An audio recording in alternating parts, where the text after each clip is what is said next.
Amén. Amén. Bien, vamos a continuar con la lección número 2.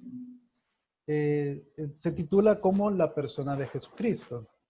Y el objetivo principal es reconocer la persona de Jesucristo, admirando sus atributos. Vamos a ver un poco sobre esos atributos que tiene y anhelando una relación más íntima con Él.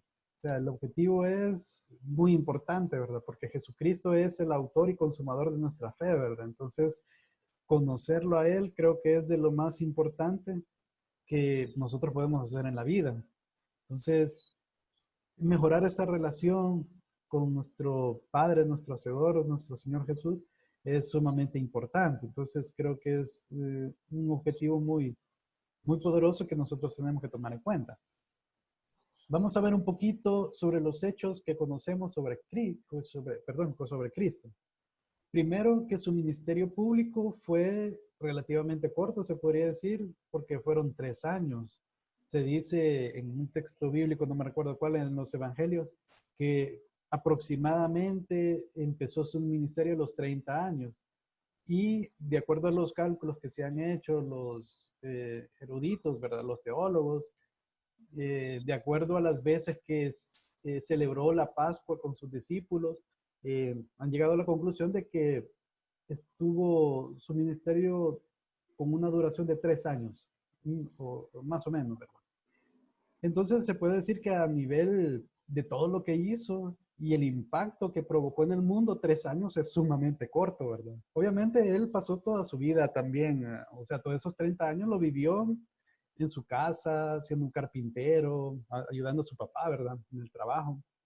Entonces vemos que tuvo una vida bastante humana, ¿verdad? Hasta que obviamente es Dios, ¿verdad? Entonces, eh, seguramente tuvo sus peculiaridades, ¿verdad? Como cuando fueron al templo, cuando estaba pequeño, y que él quiso aprender más y estaba con los rabís, y bueno, y otras cosas, ¿verdad? Que no conocemos en detalle porque no lo tenemos en las escrituras, ¿verdad? Otro detalle es que nunca levantó un ejército. Por ejemplo, Mahoma fue uno de que fue un guerrero prácticamente, levantó un ejército, conquistó, ¿verdad? Hizo un montón de cosas. Él no, Jesús no hizo eso, ni viajó por todo el mundo.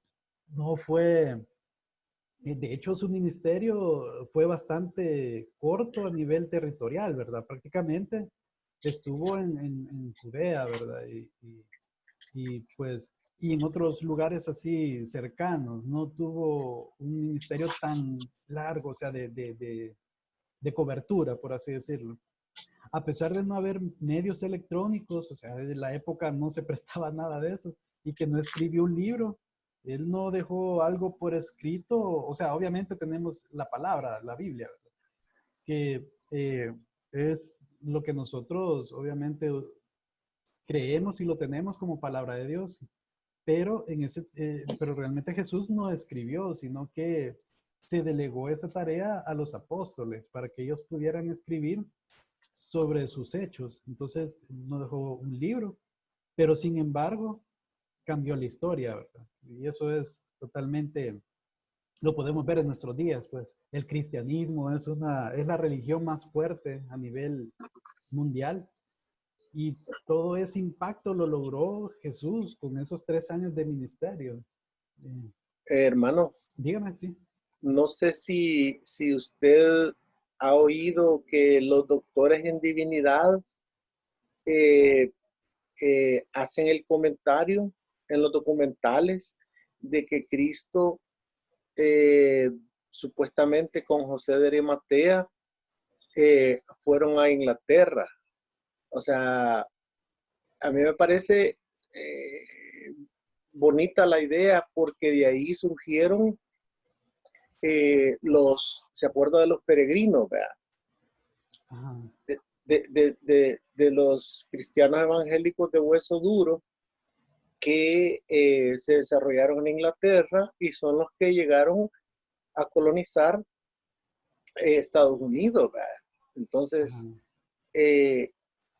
dicen los doctores en divinidad de que creen que probablemente Jesucristo fue a desarrollar también su evangelio a Inglaterra, porque de ahí vienen los peregrinos. No sé si usted ha oído algo acerca de esto.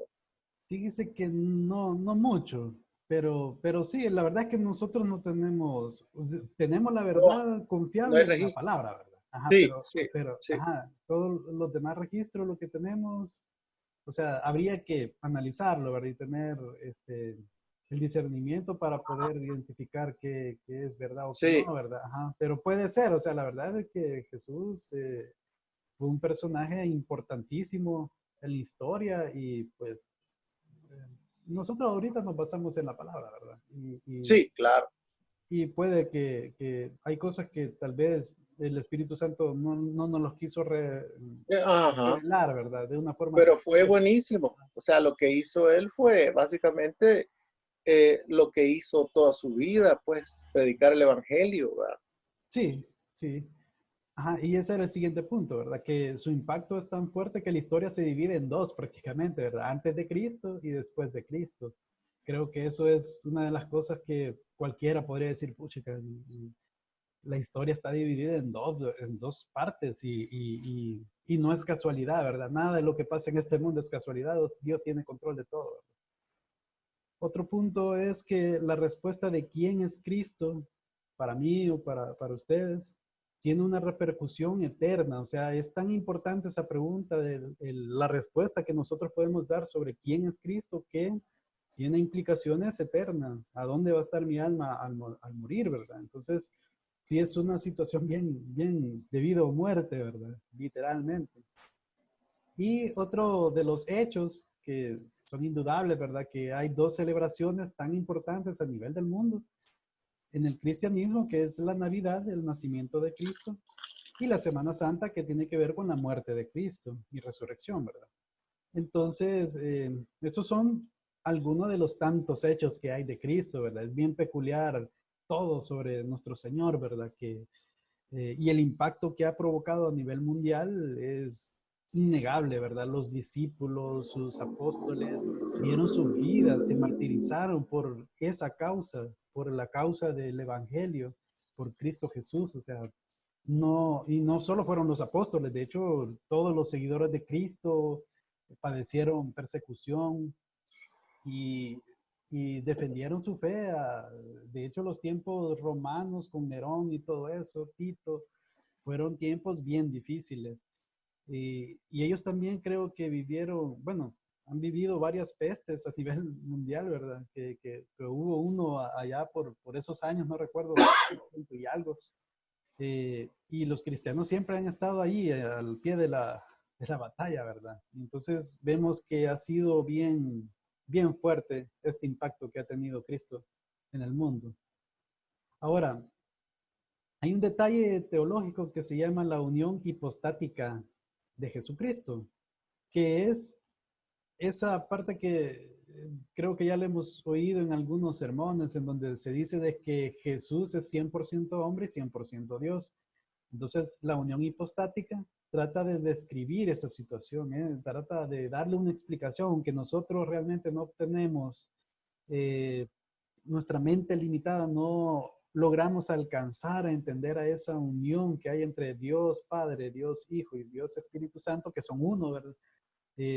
Pero sin embargo, pues hay un cierto acercamiento que ha tratado de hacer los teólogos con la unión hipostática de Jesús. Entonces, un hecho es de que el Hijo siempre ha sido Dios. O sea, Él nació aquí en la tierra, se encarnó, se llamó Jesús, pero Él ya existía. O sea, antes de Abraham yo ya soy, les dijo Jesús. Entonces, realmente, bueno, y de hecho en Hebreos capítulo 1, ya vamos a ver los versículos específicos, se menciona de que por medio de Cristo fue que se creó prácticamente todo. O sea, Él es Dios, o sea, es simplemente eso, ¿verdad? Siempre ha sido Dios y siempre ha existido, es eterno. Vamos a leer Juan capítulo 8, versículo 58 para tener un poco de referencia al respecto.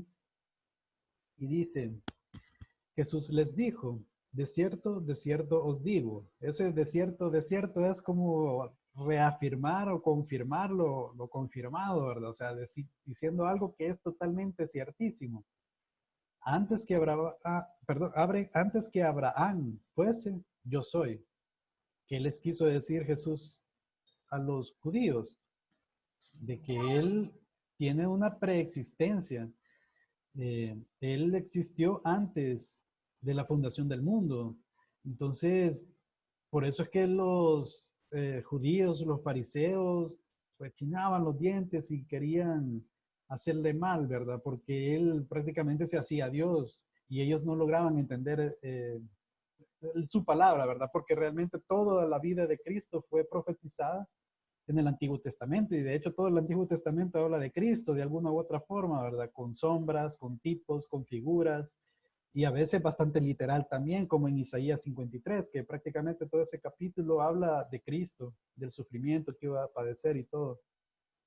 También tenemos Juan capítulo 10, versículo 30, que nos dice, bueno, Jesús les estaba diciendo siempre a los judíos, ¿verdad? Yo y el Padre uno somos. Entonces, al decir eso, o sea, yo creo que nadie de nosotros nos atreveríamos a decir eso, ¿verdad? Pero Jesús lo dijo porque eso es cierto, que Jesús es el Padre y con el Padre son uno. Nosotros no logramos entender esa unión, ¿verdad? Como les mencioné. Así como también nosotros tenemos un cuerpo, tenemos un espíritu, tenemos un alma. ¿Cómo se unen las tres cosas? Nosotros no lo entendemos muy bien, ¿verdad? Y nosotros, acuérdense que nosotros somos imagen de Dios. Así nos creó. Varón y hembra nos creó, dice la palabra, ¿verdad? Entonces, eh, tenemos cierto parecido a Dios en ese sentido, que tenemos un cuerpo, tenemos un espíritu, tenemos un alma. Y Dios es así, ¿verdad? Tiene su Espíritu Santo, está el Dios Padre y Jesús, que es el Hijo. Entonces, cada uno de ellos, pues son personas según la doctrina de la Trinidad, pero son uno. Ese es el punto. Yo y el Padre uno somos. Decir eso en esos tiempos, pues es prácticamente hacerse Dios, ¿verdad? Por eso es que los judíos lo querían matar, los fariseos. En la encarnación tomó forma humana como Jesús. Entonces, siendo Dios, ¿verdad? Él se encarnó, tuvo una vida similar, igual a nosotros, ¿verdad? En el sentido de que nacemos, vamos creciendo, somos bebés, somos vulnerables, ¿verdad? Necesitamos que nos cuiden, por eso es que era necesario que viviera en un contexto de una familia, por eso estaba María y José, que lo cuidaron, lo criaron. Obviamente él nació de una forma milagrosa, ¿verdad? Concebido por el Espíritu Santo. Entonces, por eso es que él no tuvo relación con el pecado, porque Dios es Dios, ¿verdad? Y él no tiene relación con el pecado, él es bueno. Pero tomó forma de humana y vino aquí a la tierra, a donde nosotros. Vamos a leer Juan capítulo 1, versículo 14. Nos dice, y aquel verbo, hablando de Cristo, fue hecho carne y habitó entre nosotros, y vimos su gloria, gloria como del unigénito, el unigénito del Padre, lleno de gracia y de verdad. Y podemos ver entonces de que Él se encarnó, vino a habitar con nosotros, siendo Él Dios, siendo Él toda la divinidad completa, vino aquí a humillarse prácticamente, porque siendo Dios vino aquí a donde nosotros, a lleno de gracia y de verdad, ¿verdad? Ahora, un poco más sobre la unión hipostática. El Señor Jesús tiene dos naturalezas, entonces. Tiene la naturaleza humana y tiene la naturaleza divina. En esta Pero, clase vamos a estar viendo un poco sobre ambos detalles, porque vamos a ver los atributos que tiene Jesús comparándolos con los que tiene Dios. Vamos a ver los atributos que tiene como hombre humano y, y ahí vamos a ver esa relación que hay, ¿verdad? Pero realmente son dos naturalezas que no se mezclan, eso es importante decirlo, ¿verdad? Eh, y otro detalle, sí, hermano, bien, creo que levantó la mano. ¿Verdad? Sí, hermano, en cuanto a la humanidad de Jesús, eh, algunos pues tienen una idea de que Jesús era como alguien sobresaliente, humanamente hablando, ¿verdad? Superhombre. Sí, un superhombre, ¿verdad? Ujú. Eh, pero en la Biblia, en Isaías 53, ahí, como usted bien mencionó, se dice que era un hombre normal, natural, común, como cualquier otro. No tenía nada sobresaliente como humano. No era como Superman. Exacto, no era No un, era un superhombre, ¿verdad? ajá, sino que era igual a nosotros. Sí, sí, de hecho, hay teorías, por ahí dice la palabra en el Isaías 52, creo, que no era muy, o en el 53 creo que era, que como que no, su apariencia como que no era muy, dando a entender como que No no era era de muy buen agradable. parecer. Ajá, cabal. No era de buen parecer, cabal. Ajá, y no sabemos Sí, si porque es Para que por no lo siguieran por eso. cabal, Era para que exacto. no lo siguieran porque era igual que los artistas, ¿verdad? O azules, Sí, rubios, altos, etcétera, sino que lo siguieran por quién era, o sea, básicamente, ¿verdad? sí, así es. Entonces sí, ahí lo que han dicho es totalmente cierto, ¿verdad? Que él, por eso es que tiene esas dos naturalezas, la parte humana, pero no podemos dejar de lado que es Dios también, ¿verdad? Entonces, por eso se mencionaba de que las naturalezas no se mezclan en sí, pero hay un detalle, que están unidas sin la pérdida de una identidad separada, o sea que obviamente él existió como hombre siendo Dios, entonces no podemos negar de que estaban unidas por esa parte, pero no, pero sus identidades estaban bien separadas. De hecho, cabal, lo que mencionan, ¿verdad? Que él no fue un Superman, por así decirlo, ¿verdad? Se autolimitaba en muchas situaciones, de hecho, ¿verdad? Eh, Aunque a veces también se conducía con el poder de su deidad, por ejemplo, la multiplicación de los peces, o sea, hacer eso, nosotros no lo podemos hacer, ¿verdad? De la nada, prácticamente se multiplicó los peces y Hizo los todo. panes. Ajá, o sea, así como la creación, ¿verdad? A veces alguien me preguntaba sobre que cómo podía yo creer en la creación así como está en la Biblia, ¿verdad? Que la persona creía más en la evolución. Y es una persona cristiana que cree en la Biblia, ¿verdad? Y todo eso. Entonces él tiene sus teorías de que la evolución va combinado con la creación, la evolución con la creación como que van combinados, ¿verdad? Pero yo le decía, y como, bueno, él es cristiano, ¿verdad? Entonces yo le decía, pero ¿cómo si vos crees en la multiplicación de los peces y los panes, ese milagro, que prácticamente de la nada se multiplicaron? O sea, ¿cómo no puedes creer en la creación? Dios puede hacerlo, o sea, él es omnipotente, ¿verdad? Entonces, él de la nada puede crear cosas y así es, pues. Entonces, eh, Eso, los científicos, eso es lo que han querido hacer. Por ejemplo, la teoría del Big Bang, que ujú, dice de que hubo una gran explosión y que en esa explosión se crearon las cosas, ¿verdad?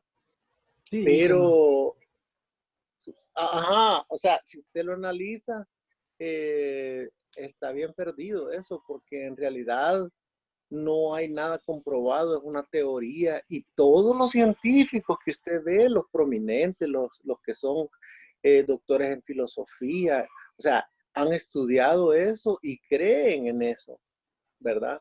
Sí, y bien curioso porque la teoría del Big Bang viene de un científico jesuita, me parece, de la Iglesia Católica, bien congruente, ¿verdad?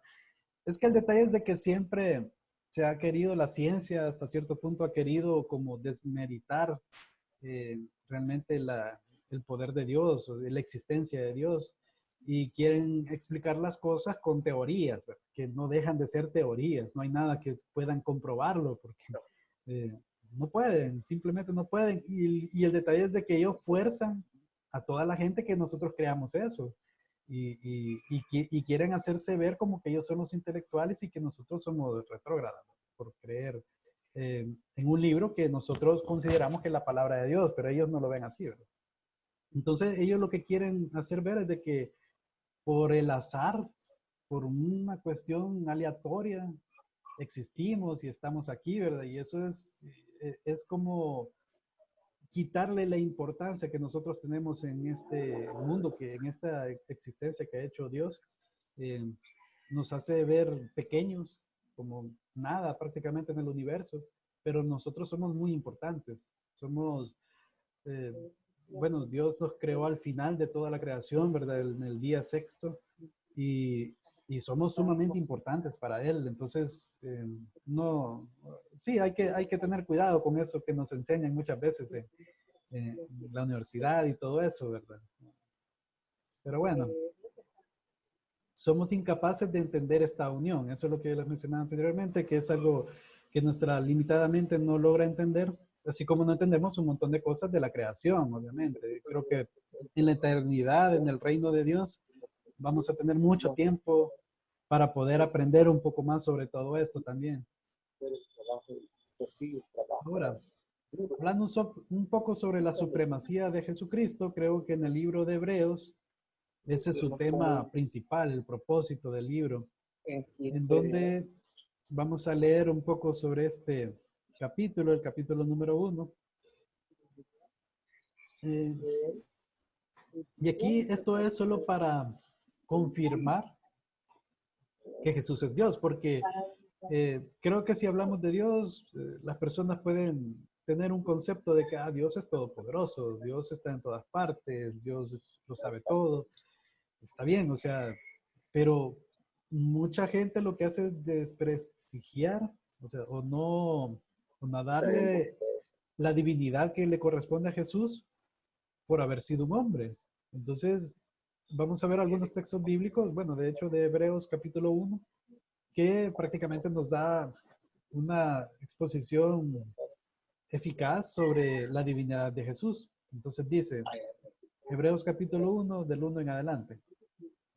Dios habiendo hablado muchas veces y de muchas maneras, en otro tiempo, a los padres por los profetas, en estos postreros días, que por cierto, postreros días quiere decir estos días que estamos viviendo, prácticamente iniciaron después de la resurrección de Cristo, bueno, después de Pentecostés hacia nuestros días, estamos en los postreros días.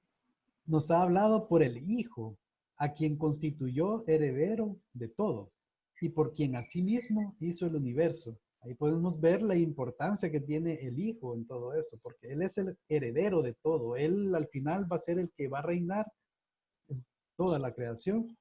Y de hecho, Él fue el que hizo el universo, por quien asimismo hizo el universo. O sea, ahí podemos ver el que no es Jesús de que nació y desde ahí para allá, porque hay gente que piensa de que Jesús es un ser creado. No, ¿verdad? Jesús preexistió junto con Dios en todo momento, es Dios, o sea, estuvo desde siempre y por quien asimismo hizo el universo, ¿verdad? Dios. El cual, siendo el resplandor de su gloria, estamos hablando que ese resplandor es como la luz del sol, ¿verdad? Que el sol es obviamente el elemento que está ahí, ¿verdad?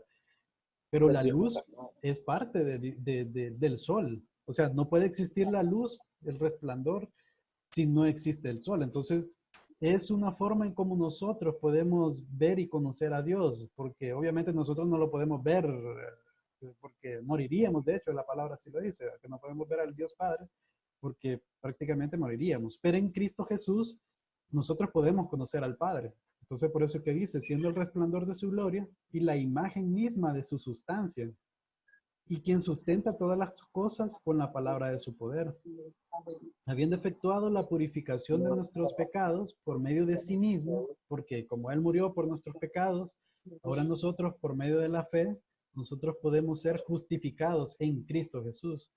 Por medio de Cristo Jesús, nosotros somos bien vistos por el Padre. Por medio de Cristo Jesús, por lo que hizo, nosotros podemos ser salvos y amados por el Padre. Ahora somos aceptos y somos hijos de Dios por Cristo Jesús. Se sentó entonces a la diestra de la majestad en las alturas. Está a la diestra del Padre y pues Él es el Todopoderoso, ¿verdad? Hecho tanto superior a los ángeles cuanto heredó más excelente nombre que ellos. Aquí está un punto para los que piensan, porque creo que los testigos son, o los mormones, no recuerdo bien, que creen de que Jesús era un ángel, ¿verdad? El ángel Miguel y que fue un ser creado. Bueno, aquí dice que es superior a ellos, ¿verdad? Cuanto heredó más excelente nombre que ellos. Y vamos a ver estos detalles en donde Dios habla de su Hijo. Y de hecho el título que le han puesto de aquí para allá al texto dice el Hijo superior a los ángeles. Entonces dice, Sí. porque ¿a cuál de los ángeles dijo Dios jamás? Y ojo aquí, ¿verdad? Que aquí está hablando Dios de su Hijo. Dijo, mi Hijo eres tú, yo te he engendrado hoy. Y otra vez, yo seré el Padre, yo seré a él Padre, y él me será mi Hijo. Ahí estamos viendo esa relación que está entre el Hijo y el Padre, ¿verdad? Que así nos lo quiso revelar a nosotros, a Jesucristo, la segunda persona de la Trinidad, ¿verdad? Entonces, así nos lo quiso revelar Dios, como Él como Padre y Jesús como nuestro Hijo. ¿Y AM de qué es? Siguiendo con este punto que dice que Dios habla de su Hijo, dice, y otra vez, cuando introduce al primogénito en el mundo, dice, adórenle todos los ángeles de Dios. O sea, los ángeles lo adoran a Él, a Jesús. Puede ser que sea. Luego dice, No entiendo, ciertamente, no sé Ha qué de ser algo. una referencia. perdón, quiero ver, sí, ciertamente de los ángeles dice, el que hace a sus ángeles espíritus y a sus ministros llama de fuego. Este el 8 es bien interesante. Más del Hijo dice, Dios hablando de su Hijo, tu trono, oh Dios, por el siglo del siglo. Y este es quizás un texto clave y que tal vez esto se puede usar para los testigos de Jehová, ¿verdad? Que ellos no tienen problemas con este tipo de cosas, que ellos no creen de que Jesús es Dios. Aquí dice, más del Hijo. ¿Y de quién está hablando? Estamos hablando de que Dios está hablando, aquí lo dice, ¿verdad? Porque ¿a cuál de los ángeles dijo Dios jamás? Y de ahí no pierde la idea. O sea, todo lo que está diciendo es Dios hablando. Más del Hijo dice, tu trono, oh Dios, a Jesús, Dios mismo le está diciendo Dios, por el siglo del siglo. Cetro de equidad es el cetro de tu reino. O sea, ahí está clarísimo, ¿verdad? Dios le está diciendo a Jesús Dios y que tiene, y Él tiene su reino, ¿verdad? Has amado la justicia y aborrecido la maldad, por lo cual te ungió Dios, el Dios tuyo, que Él es Dios, ¿verdad? También, con óleo de alegría más que a tus compañeros. Y aquí, siguiendo eh, la idea, ¿verdad? Y tú, oh Señor, o sea, Dios hablando, ¿verdad? Hablando de Cristo. Tú, oh Señor, o sea, Dios le está diciendo Señor a Jesús. En el principio fundaste la tierra y los cielos son obra de tus manos. Otra vez vemos que Cristo fue el creador junto con Dios Padre de todo. Ellos perecerán, mas tú permaneces, y todos ellos se envejecerán como una vestidura, y como un vestido los envolverás y serán mudados, porque este mundo, en la renovación de todas las cosas, cuando venga el reino de Dios, el mundo va a sufrir un cambio. Hay quienes dicen que se va a ser totalmente destruido y que va a venir un cielo nuevo y una tierra nueva. Aquí eso es un poco debatible, ¿verdad? Porque no necesariamente hay que destruir todo para hacer algo nuevo, ¿verdad? Sino que se puede también renovar lo que ya existe. Entonces, y esto da un poco eso a entender, ¿verdad? Que como un vestido los envolverás y serán mudados, o sea, que como que va a haber una transformación, ¿verdad? En la tierra. Pero tú eres el mismo, dice, y tus años no acabarán, hablando del Hijo, o sea, que Él es eterno. Pues ¿a cuál de los ángeles dijo Dios? Jamás, siempre con la misma idea, ¿verdad? Dios hablando sobre el Hijo. Siéntate a mi diestra hasta que ponga a tus enemigos por estrado de tus pies. Bueno, ahí sigue el texto, pero lo vamos a dejar hasta ahí en esa parte y vamos a tocar algunos versículos más adelante para fortalecer la idea de la humanidad de Cristo y la divinidad de Cristo. Entonces, En resumen, en ese capítulo de Hebreos podemos ver que es heredero y por quien hizo el universo Dios, es Dios. Vemos en el versículo 3 el resplandor de su gloria y que sustenta todo. En el versículo 8 vemos que es nombrado como Dios por el Padre. O sea, el Padre le está diciendo a Jesús que es Dios. En el versículo 9 podemos ver que el Hijo es justicia. A lo largo del Antiguo Testamento podemos ver que Dios es justicia, Él hace juicios justos. En el versículo 10 podemos ver que es nombrado como Señor por el Padre. El Dios Padre le está diciendo Señor al Hijo. Bien, ahora vamos a ver un poco propiamente de los atributos que solo Dios tiene, pero que son atribuidos a Cristo. Para tener un poco mayor argumentos para decir de que Jesús es Dios y su divinidad, básicamente, ¿verdad? La eternidad es un atributo que solo Dios tiene, ¿verdad? Que Él existía desde antes de la creación de todo. Y bueno, veamos en Juan capítulo 8, versículo 58, creo que ya lo leímos. Sí.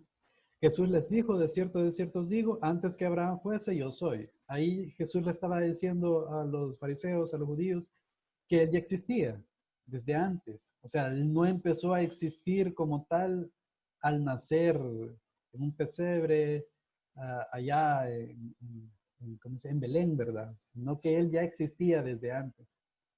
Podemos ver esa parte de la eternidad también en Hebreos, capítulo 1, versículo del 10 al 12. Nos dice, bueno, es lo que parte de lo que ya leímos, ¿verdad? Y tú, oh Señor, en el principio fundaste la tierra y los cielos son obra de tus manos. Ellos perecerán, mas tú permanecerás, y todos ellos envejecerán como una vestidura, y como un vestido los envolverás y serán mudados, pero tú eres el mismo y tus años no acabarán. Ahí lo que nosotros hablamos anteriormente es de que el Padre está hablando del Hijo sobre todas estas cosas que estamos diciendo. Entonces ahí podemos ver la eternidad de Cristo. Luego, otro de los atributos que tiene Dios es la omnipresencia. Que la omnipresencia es, bueno, todos los omni que nosotros vemos sobre los atributos de Dios, omni significa todo y lo siguiente es lo que es, ¿verdad? Por ejemplo, aquí omnipresencia sería que está en todas partes, ¿verdad? Que tiene presencia en todas partes. Entonces, es un atributo de Dios. De hecho, aquí hay un punto interesante de que no sé, hay personas con todo respeto, ¿verdad? Los católicos, que ellos rezan a un santo, rezan a María. O sea, ellos creen de que porque ellos, bueno, en teoría ellos dicen que no adoran, ¿verdad? A nadie más que a Dios. Pero el rezarle a un santo, a María, o sea, viene siendo como una adoración, creo yo, ¿verdad? Creo que todos estaríamos de acuerdo con eso, pero igual, ellos le están dando un atributo que no les corresponde a ellos, porque ni los santos ni María son omnipresentes, porque imagínense, en todas partes del mundo hay gente que le está rezando, por ejemplo, a María, ella oye realmente eso, o sea, está pendiente de cualquier rezo que hay en cualquier parte del mundo, significa que es omnipresente, o sea, no, ¿verdad? No es así la cosa. El único que tiene este atributo es Dios, ni siquiera Satanás, que Satanás es una entidad poderosa también, ¿verdad? Es el adversario, el opositor de Dios. Entonces, se jaló un montón de ángeles del cielo, ¿verdad? Una tercera parte, dice en Apocalipsis. O sea, no es cualquiera, ¿verdad? Pero él tampoco no es omnipresente. Él no tiene el atributo de Dios. Entonces, le compete única y exclusivamente a Dios. Y podemos ver que Jesucristo también lo tuvo, estos atributos. En Mateo 18, versículo 20, podemos leer, porque donde están dos o tres congregados en mi nombre, allí estoy yo en medio de ellos. Jesús le estaba diciendo a sus discípulos esto, de que donde estén dos o tres reunidos en su nombre, ahí va a estar ellos. Es una promesa y nosotros por eso nos reunimos en la iglesia, porque sabemos que Jesús está ahí con nosotros. Entonces, ¿quién puede hacer eso si no Dios? Jesús entonces ahí está revelando su omnipresencia, que Él en cualquier iglesia o inclusive, no necesariamente en una iglesia, si yo estoy reunido con otra persona, o ahí dice 2 o 3, ¿verdad? Inclusive mis oraciones pues llegan a Cristo, pero aquí estaba dando a entender de que es necesario congregarse también, ¿verdad? Pero inclusive solo entre 2 personas, ahí puede estar Jesús oyendo nuestra súplica y estando con nosotros.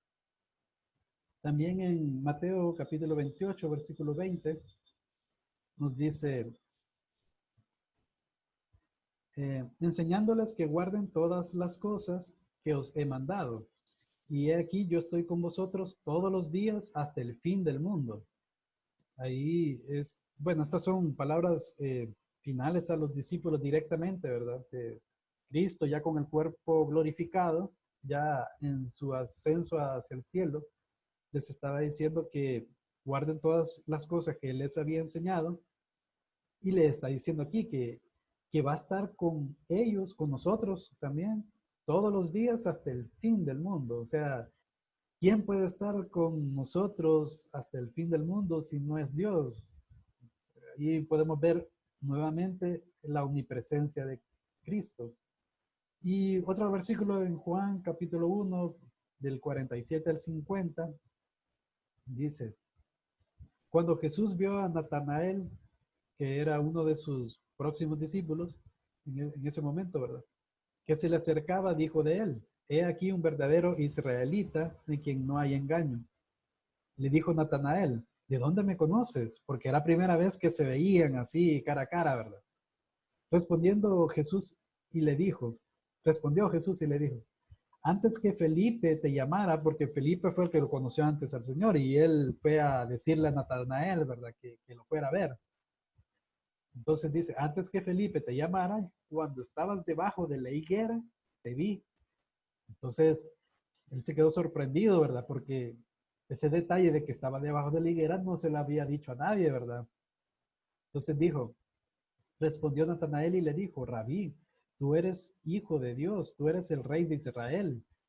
Entonces Jesús le dijo, porque te dije, te vi debajo de la higuera, ¿crees? Cosas mayores que estas verás. Y definitivamente ellos vieron cosas mejores, ¿verdad? Cosas más grandes. Pero el punto ahí es de que vemos nuevamente la omnipresencia de Cristo, que él vio prácticamente lo que estaba haciendo Natanael en ese momento que llegaron a hablarle.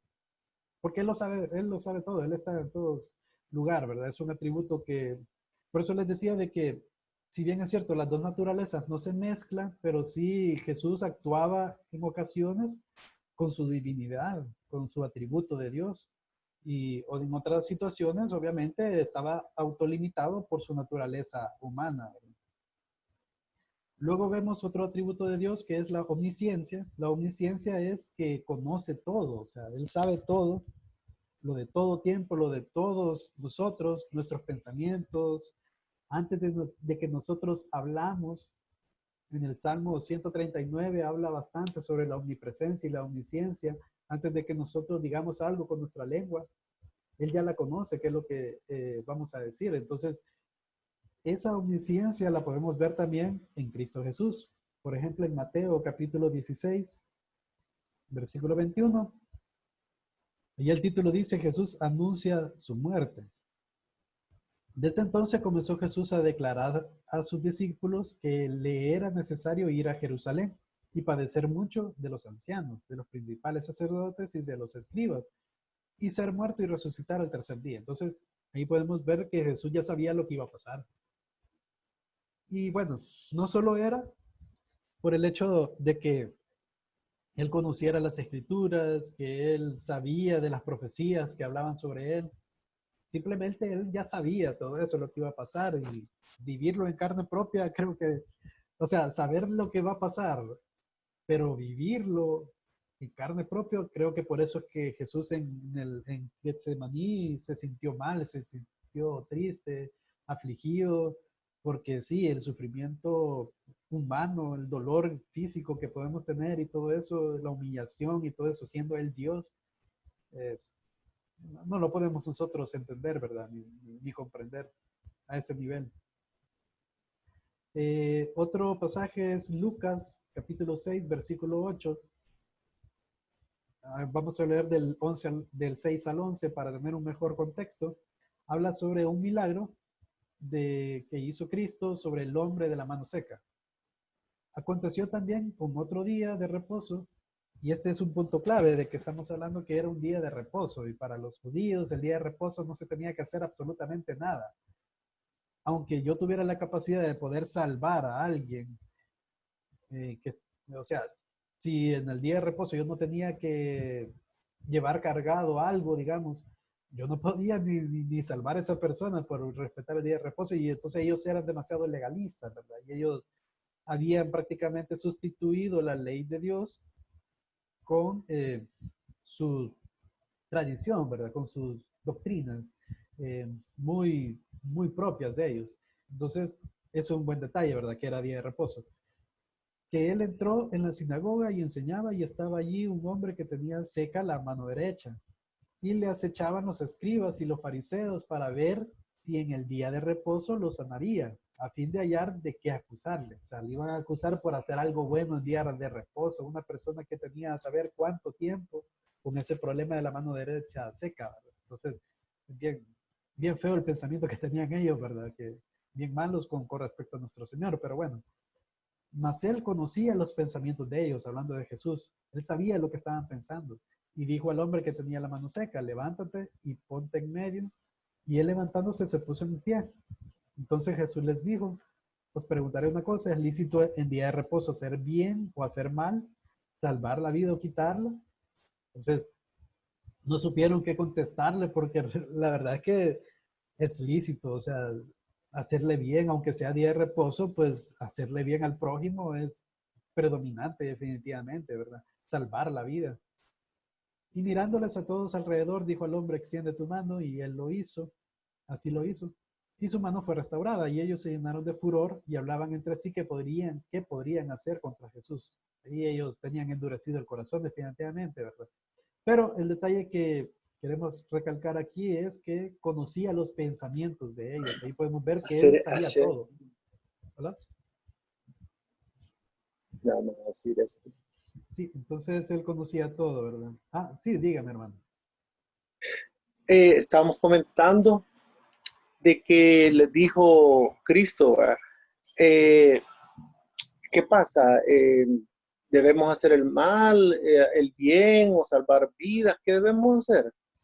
Dice, si hacéis el bien, bien podéis. O sea, no escoger hacer el bien es pecado. Por eso es que habló súper bien Cristo, porque dice que si uno puede hacer el bien y no lo hace, le es contado como pecado. Por eso es que quizás, como él sabía toda la escritura, básicamente podía hacer comentarios que son, pues sí, de carácter como eterno, ¿verdad? Sí, sí, es correcto. Le dicen el pecado de omisión, ¿verdad? Que uno puede, sabiendo hacer lo bueno, no lo hace, ¿verdad? Entonces, sí, definitivamente Jesús cumplió toda la ley. Para eso vino él, para salvar lo que se había perdido, ¿verdad? Porque nosotros no nos podemos salvar por nosotros mismos, ¿verdad? Nosotros somos pecadores, pecamos al romper la ley de Dios a cada rato, ¿verdad? Pero Sí. Jesús sí lo cumplió todo. Eh, y sí, definitivamente, el concepto que tenían de día de reposo, los fariseos, estaba errado, ¿verdad? No era conforme a lo que Dios había estipulado, ¿verdad? Y él les explicó en esta parte eso, ¿verdad? Que era lícito hacer el bien en día de reposo, pues, salvar una vida, o sea, es correcto, ¿verdad? Y ahí podemos ver también la omnisciencia de Jesús, ¿verdad? Que él sabía los pensamientos de ellos. Quiero ver, Lucas capítulo 11, del 16 al 17, nos dice, otros para tentarle, ya maquinando cómo hacer para que caiga el Señor, ¿verdad? Le pedían señal del cielo. Mas él, conociendo los pensamientos de ellos, nuevamente esa idea, ¿verdad? De que él sabía lo que estaban pensando, lo que todos ellos estaban pensando, inclusive. Es algo que está fuera de nuestras capacidades, obviamente. Era como por la naturaleza divina de Jesús, ¿verdad? No por su naturaleza humana. Entonces, conociendo los pensamientos de ellos, se les dijo, todo reino dividido contra sí mismo es asolado, y una casa dividida contra sí misma cae. Y bueno, ya hay una explicación teológica de todo eso, ¿verdad? Pero el punto es eso, de que él conocía los pensamientos de ellos. Otro versículo aquí en Juan capítulo 4, del 25 al 29, le dijo, este es la mujer samaritana, le dijo la mujer, sé que ha de venir el Mesías llamado el Cristo. Cuando Él venga, nos declarará todas las cosas. Jesús le dijo, yo soy el que habla contigo. Él se está presentando a la mujer como el Cristo, como el Mesías. Se lo dijo directamente y eso es bien curioso porque eh, creo que no hay un lugar, sí, a los discípulos le dijo prácticamente eso también, ¿verdad? Lo confirmó, pero a ella, siendo una desconocida, siendo samaritana, siendo mujer, en esos tiempos había eh, una cultura diferente que ahora, ¿verdad? Pero él se lo dijo explícitamente, ¿verdad? Entonces, en esto vinieron sus discípulos y se maravillaron de que hablaba con una mujer. Sin embargo, ninguno dijo qué preguntas o qué hablas con ella. Entonces la mujer dejó su cántaro y fue a la ciudad y dijo a los hombres, venid, ved a un hombre que me ha dicho todo cuanto he hecho. ¿No será este el Cristo? Aquí me hizo falta agregar el versículo donde habla de que prácticamente le dice de que tantos maridos has tenido y el que tienes ahora no es tu marido, algo así, ¿verdad? Entonces, ajá, o sea, él sabía prácticamente toda la vida de la mujer, ¿verdad? Ajá. Entonces, eh, ese es el punto ahí, ¿verdad? Que él conocía los pensamientos, conocía la vida de la mujer, ¿verdad? Y tenía un propósito, obviamente, porque todas las personas de ese pueblo, de ahí de esa región, bueno, de esa parte, ¿verdad? Porque no era toda Samaria, eh, es de esa parte, pues, creyeron en Cristo como el Mesías. Eh, Luego tenemos Juan capítulo 2, versículos del 23 al 25. Jesús conoce a todos los hombres. Estando en Jerusalén en la fiesta de la Pascua, una de las Pascuas de que celebró Cristo, muchos creyeron en su nombre, viendo las señales que hacía, pero Jesús mismo no se fiaba de ellos porque conocía a todos. Y ese conocer es un conocer muy profundo, ¿verdad? No solo es de que, como el conocer que ahora tenemos nosotros, ¿verdad? Que yo digo, si yo conozco a tal persona, ¿verdad? Digamos, yo conozco quién es Nayib Bukele, por poner un ejemplo, ¿verdad? Pero realmente yo, de conocerlo realmente, de hablar con él y todo eso, yo no lo conozco, o sea, entonces es un concepto un poco diferente, ¿verdad? El conocimiento, el conocer que habla la Biblia es un conocimiento más profundo, ¿verdad? Entonces, Jesús mismo no se fiaba de ellos porque conocía a todos y no tenía necesidad de que nadie le diese testimonio del hombre, pues él sabía lo que había en el hombre, o sea, que él conocía la intención, lo que estuviera en el corazón de cada uno de todos los que estaban allí, ¿verdad? Bien, finalmente, bueno, ese es con respecto a la omnisciencia, el atributo de Dios visto en Cristo. Luego vemos la omnipotencia. eh, la omnipotencia quiere decir todopoderoso, ¿verdad? Es un atributo de Dios, definitivamente, el todopoderoso. Y lo vemos reflejado también en la vida de Cristo, en su actuar, en todo lo de Él. Por ejemplo, en Marcos capítulo 5, versículos del 11 al 15, nos dice, estaba allí cerca del monte un gran hato de cerdos paciendo, y le rogaron todos los demonios diciendo, envíanos a los cerdos para que entremos en ellos.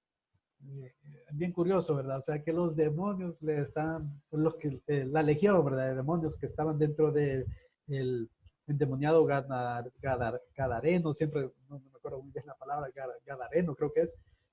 Eh, Ellos, esos demonios, le estaban pidiendo a Cristo que los enviara a donde los cerdos para entrar en ellos, que eran un montón seguramente, ¿verdad? Ellos, esos demonios eran una legión que estaban poseyendo a esa persona, ¿verdad? Y eran tantos los cerdos que, bueno, era una legión realmente. Y luego Jesús les dio permiso. Vemos que aún el enemigo, los demonios, Satanás inclusive se somete a la voluntad de Dios. Y eso lo podemos ver en Job también, de que Job se le presentó ante Dios Y para poderle hacer mal a Job, le pidió permiso. O sea, ahí podemos ver de que Dios es soberano y tiene control sobre todo, ¿verdad? Obviamente había un propósito, ¿verdad? Porque Dios es justo también y es perfecto. Al final Job salió muy beneficiado al final y no le reveló en sí por qué sufrió Job, ¿verdad? Pero lo que sí tenemos seguro es de que el libro de Job nos ha servido a todos, creo yo, en algún momento de nuestra vida, para poder tener ese consuelo de que Dios tiene control de todo, que Dios es soberano, que en Él tenemos que esperar y aunque nos pasen cosas feas en nuestras vidas, sepamos de que Dios tiene control de todo y que posiblemente nosotros, porque en este caso Dios, Job era íntegro, pero nosotros cómo podemos decir que somos íntegros, nosotros no tenemos ese, ese nivel, ¿verdad? Entonces definitivamente nosotros debemos de trabajar en nosotros y tratar de hacer la voluntad de Dios. Eh, bueno, el punto aquí es de que Jesús les dio permiso y saliendo aquellos espíritus inmundos, perdón, entraron en los cerdos, los cuales eran como 2000 y el hato se precipitó en el mar por un despeñadero y en el mar se ahogaron. Quiero ver. Bueno, y ahí ya conocen la historia, ¿verdad?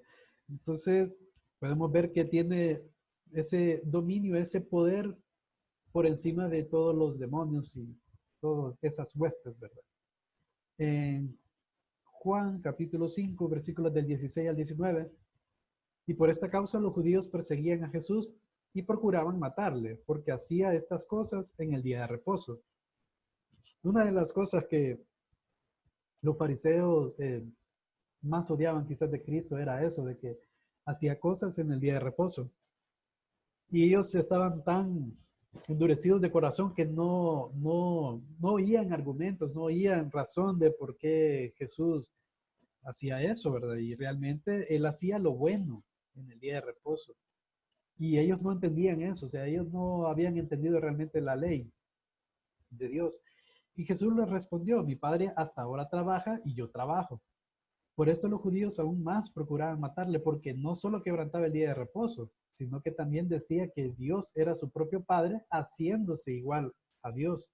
O sea que para la cultura judía, el hecho de que él dijera que fuera hijo de Dios, eh, se hacía prácticamente igual a Dios.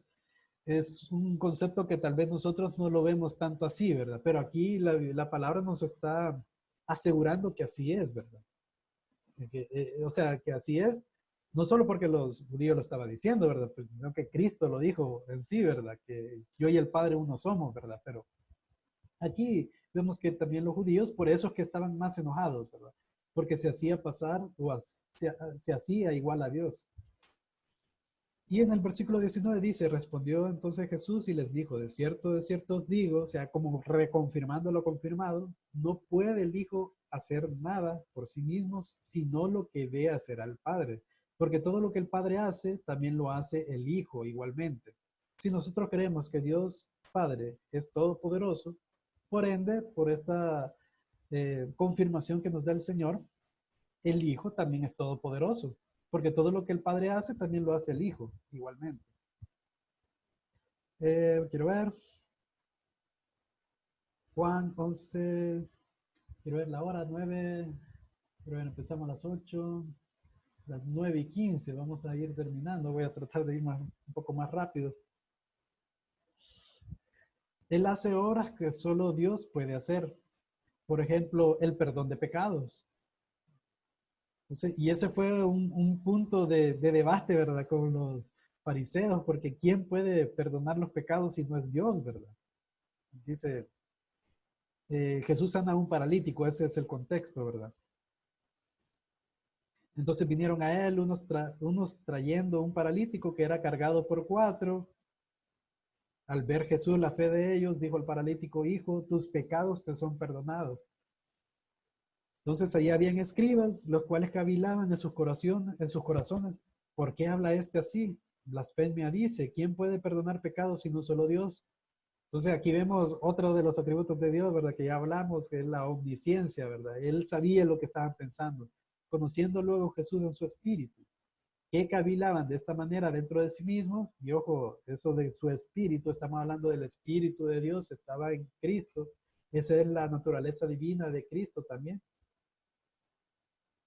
Les digo, por qué caviláis así en vuestros corazones? ¿Qué es más fácil decir al paralítico, tus pecados te son perdonados? O decirle, levántate, toma tu lecho y anda. De hecho, es más fácil decir, o sea, según nuestro conocimiento, ¿verdad? Levántate, toma tu lecho y anda, que perdonar los pecados. Pero para el pensamiento humano, para lo que, o sea, para el pensamiento más que todo de esos escribas, era mucho más fácil eh, decir tus pecados son perdonados en ese sentido, porque ellos no pueden estar seguros si realmente se les perdonó los pecados o no. Pero en cambio, ver que ese paralítico se levantara, tomara su lecho y se fuera, o sea, por eso es que dijo lo que dijo, ¿verdad?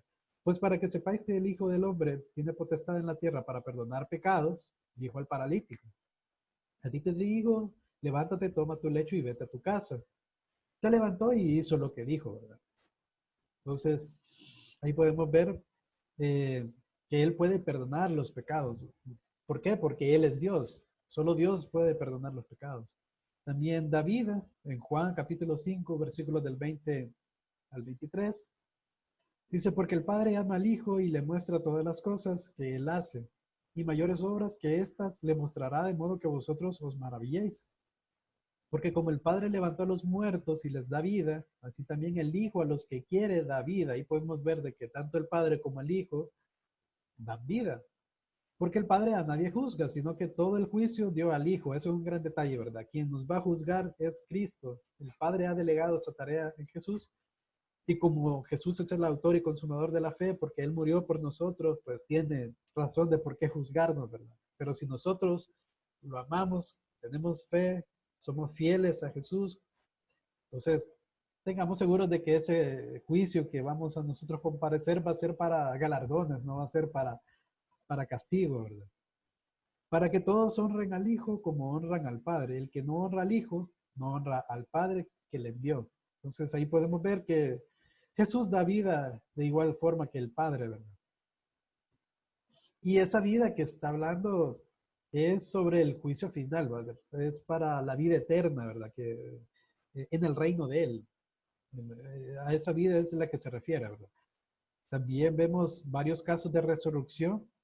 Por ejemplo, el caso de Lázaro. No lo vamos a leer por cuestiones de tiempo, pero, bueno, es corto, que a Lázaro le dijo, ven fuera y resucitó, ¿verdad? También está el caso de la hija, al hijo de la viuda de Naí, que iban como en a enterrar al difunto, a su hijo. Entonces a la viuda pues se le acercó Jesús, tenía sus sentimientos, ¿verdad? Le dijo que no llorara, se acercó al féretro y le dijo al joven, estando muerto, ¿verdad? A ti te digo, levántate, y prácticamente vivió de nuevo, ¿verdad? Se incorporó a el que había muerto y comenzó a hablar y se lo dio a su madre. Entonces podemos ver, hay otros casos también de resurrección. Eh, También juicio, ya vimos que a él se le ha asignado el juicio, entonces por eso es que él es un atributo que que lo podemos ver en Dios, en el Antiguo Testamento y que está presente en Cristo. Bien, le dieron nombres y títulos de la deidad, hijo de Dios, ya vimos que lo llamaron como hijo de Dios y alegó ser Dios también. Él mismo dijo, yo y el Padre uno somos, ¿verdad? Vamos a ir un poco más adelante por cuestión de tiempo. Juan 10, 30, 33. Ese no lo guardé acá.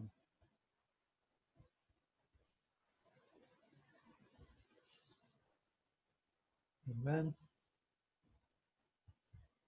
Bueno, vamos a adelantar un poco. La perfecta humanidad de Cristo. Ya vimos la naturaleza divina de Jesús, ¿verdad? No vemos la naturaleza humana de Jesús, porque Él tuvo un cuerpo humano. Lo vemos en Lucas capítulo 2, versículo 52. Quiero ver si lo tengo por aquí.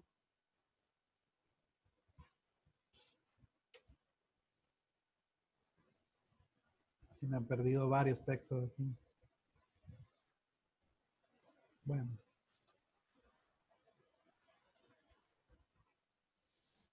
Lucas 2:52 nos dice, y Jesús crecía en sabiduría y en estatura y en gracia para con Dios y los hombres. O sea, él tuvo un nacimiento normal, como un bebé, fue creciendo poco a poco, iba creciendo en sabiduría, iba creciendo en estatura, como un niño cualquiera que pasa por la adolescencia y todo eso. Y en gracia para con Dios. Definitivamente Dios siempre estuvo en su vida porque tenía porque son uno, pues, con el Padre. Y también crecía en gracia para con los hombres, o sea, era agraciado en ese sentido, de que era, o sea, la gente le agradaba y todo, ¿verdad? Tuvo un alma y espíritu humano. Mateo 26, este creo que sí está aquí, Mateo 26:38. Jesús ora en Getsemaní, eso es lo que les mencioné, ¿verdad? Que entonces llegó Jesús con ellos a un lugar que se llama Getsemaní y dijo a sus discípulos, sentaos aquí entre tanto que voy allí y oro. Y tomando a Pedro y a los dos hijos de Zebedeo, comenzó a entristecerse y a angustiarse en gran manera. Estaba muy próximo a su muerte, ¿verdad? Su crucifixión. Entonces, ahí podemos ver que él sabía que iba a pasar, ¿verdad? Pero lo iba a vivir en carne propia, sometido a este espacio-tiempo. Él es eterno, ¿verdad? Pero él se hizo humano y vivió en carne propia ese proceso y sabía que iba a ser doloroso. Entonces comenzó a entristecerse y a angustiarse en gran manera. Podemos ver esa humanidad de Cristo, ¿verdad?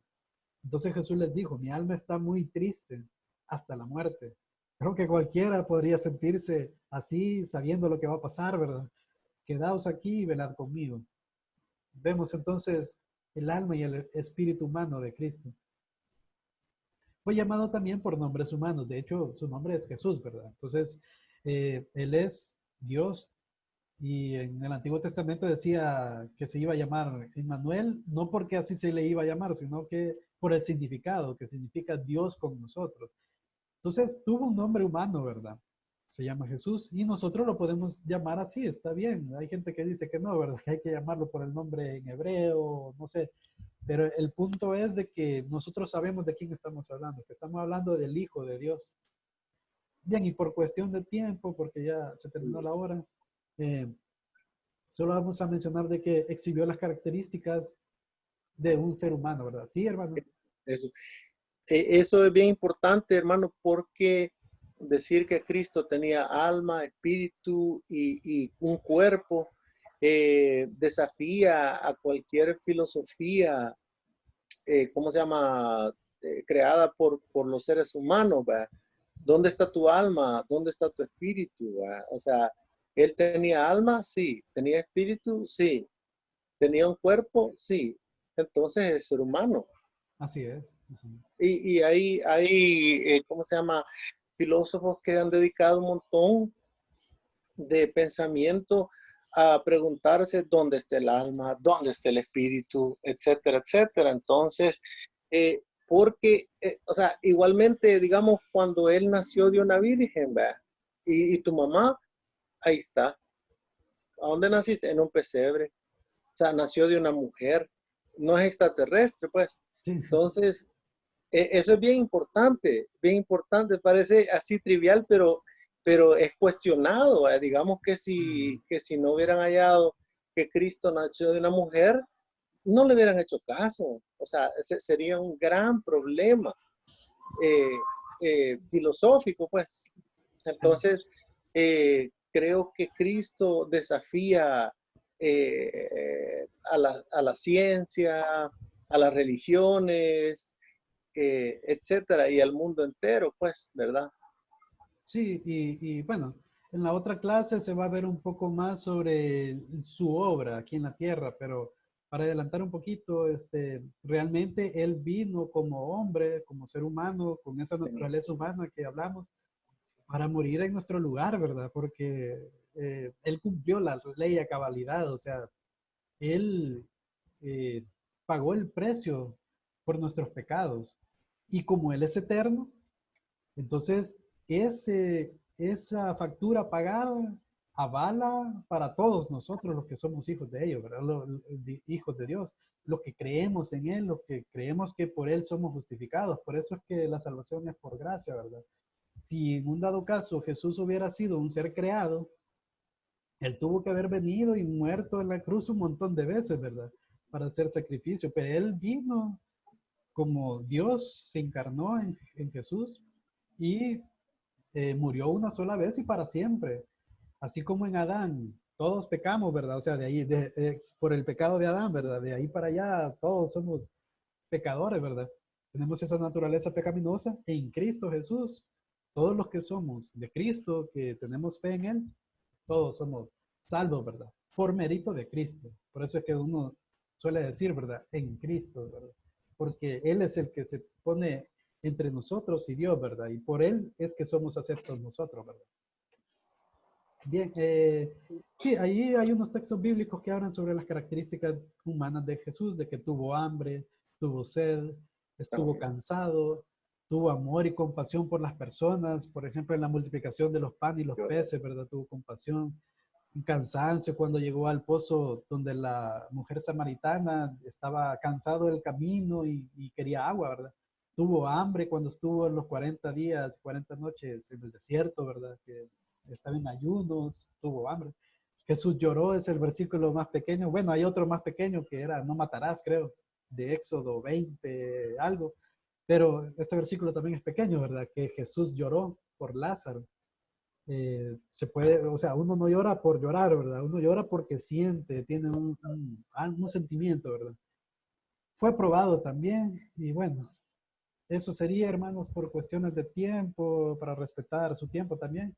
Eh, Quedaríamos hasta aquí. No sé si tienen alguna otra, bueno, alguna pregunta, algún comentario al respecto. Creo, bueno, ya tenemos un número más elevado de hermanos, no me había dado cuenta.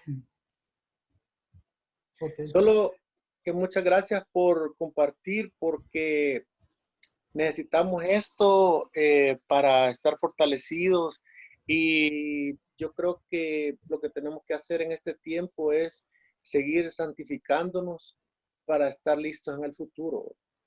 Así es. Amén.